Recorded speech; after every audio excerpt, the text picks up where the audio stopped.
I am working on a 2013 Volkswagen Tiguan with a 2-liter TSI motor in it, and it's got a little bit of a leaky upper timing chain cover gasket.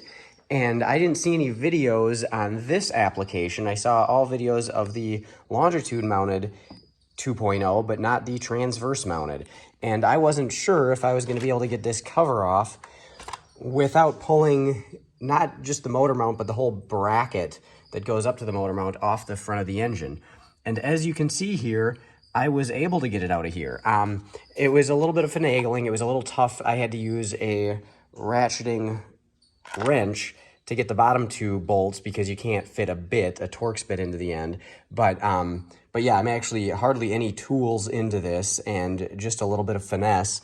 And probably the trickiest thing about getting it pulled out of here is that if you look at the bolts, if we can get some light on there, you can see the tip isn't threaded. And so the problem I was having is I had them all unthreaded all the way, but they still were just sitting in the hole. The tips were just sitting in the holes enough that it was hanging it up. So I had to make sure to pull the bolts out, and there is enough room to sneak it out of there. Like I said, it took a little bit of finesse, but all in all, not too bad. So next I'm gonna get the new gasket on it and see if I can tuck it back in there and get it all snugged down. But I figured this would be some good info for somebody that's gonna be tackling this to know that you do not need to pull the whole motor mount bracket off of the front of the engine. Okay, so we've got our new Felpro gasket on here.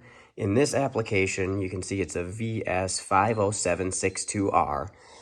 So an important thing to note here is it's fairly self-explanatory, but all these bolts are captured in here. And so when you put the new gasket in, you'll want to pop these through, and I can't do it one-handed here very well, but we'll pop all these through, and it'll not only keep the bolts in place, but it also help keep the gasket in place. So it's going to be a little tricky fishing it back down here, I think, not knocking this new gasket out of the groove, but between the bolts staying in the cover and holding the gasket in, I think it's going to be easy enough. Okay, we're going to try and sneak the new gasket equipped cover back in here.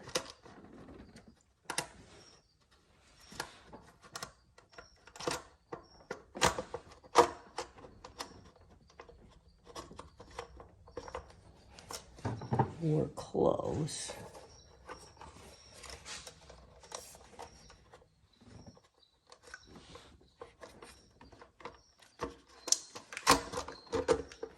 Okay. There we go. It is set in place. So now the trick is just going to be reaching down there to those 2 bottom bolts and getting them started. I'm going to put them mostly in by hand, and then I'll put the ratcheting wrench on them. These upper ones, of course, will not be difficult. So we're going to tighten it back down, get the cam sensor back in there, and we should be good to go. The cover is all tightened down, so now we're going to start putting everything back here. We can kind of set that hose back in there.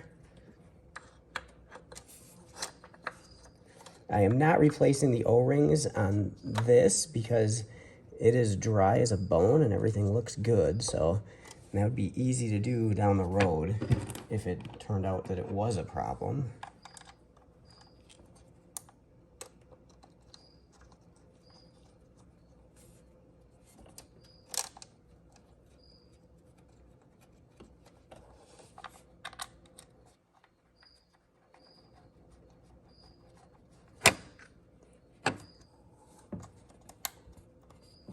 My tool of choice for these Torx, when you can fit it in, of course I couldn't fit this in down for the lower bolts on the cover, but I've got this Makita. Let's try and get in the shot there. 12-volt Makita, and actually my favorite thing about it, while it's high speed, it really runs fast. But what I actually really like is that it's not particularly powerful. So you don't need to worry. On some of these fasteners, you don't need to worry about running it too tight or anything like that. And it has a really nice ratcheting mechanism. It doesn't click. It just rotates and locks immediately. So it's, I suppose you'd call that 0 degrees. So yeah, 0 degree ratchet, if you will. The reverse is a little funky on it, but really nice unit and really makes things like this go fast. So we got that back there. We're gonna pop this back in.